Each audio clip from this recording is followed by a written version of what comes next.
Your brain on love. Why do we only fall for just one specific person when there's like 7.5 billion people in the world? Can your heart actually break from a broken heart? How can you fall out of love with someone that you once loved? Before anyone gets all cheesy, I'm gonna tell you the science behind love.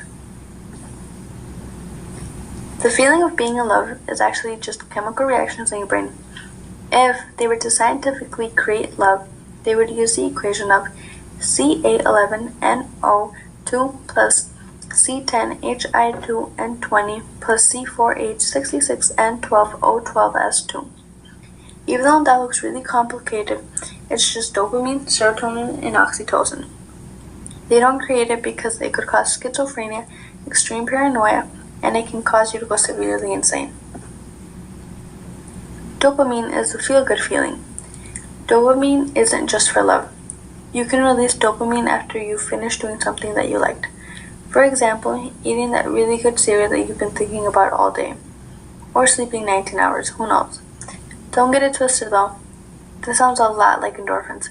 The difference between dopamine and endorphins is that dopamine makes you work to be happy, and endorphins just releases all your emotions.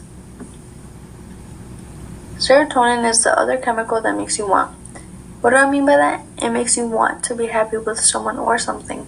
Serotonin makes you want more of whatever it was that was making you feel happy in the first place. Oxytocin is the other chemical in your brain that makes you feel a connection with that specific thing or person. It's the chemical that makes you get attached.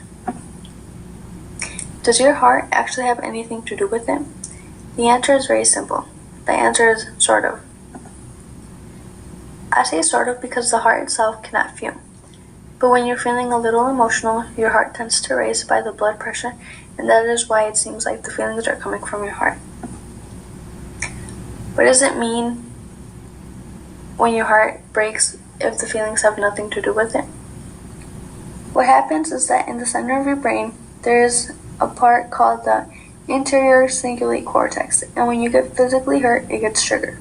But crazy enough, that's the same region in your brain that gets triggered when you get emotionally hurt. But instead, it gets triggered when you feel excluded or you've just lost someone or something.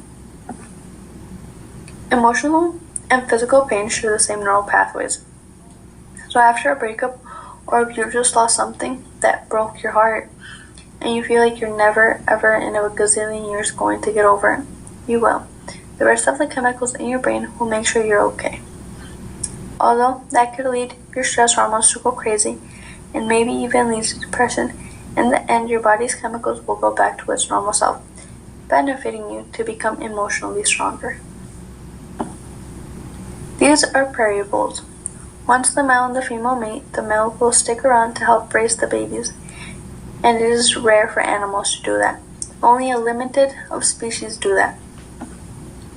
What's really interesting is that it's just in their brains, because if you were to inject oxytocin into the female prairie vole, she'll look for any male prairie to bond with. But if you block the oxytocin receptors, you can completely cut off her interest in any male. They will basically turn around and pretend that they've never seen each other. What is even more interesting is that cocaine and love have the same effect on the brain. A 2010 study looked into both genders' brains, but said they were still deeply in love with their ex. And when they were forced to look at pictures of their ex, crazy enough, the same chemicals of a cocaine addict were released when their bodies lacked of cocaine. So in conclusion, your brain is just a soup of chemicals that react to one another.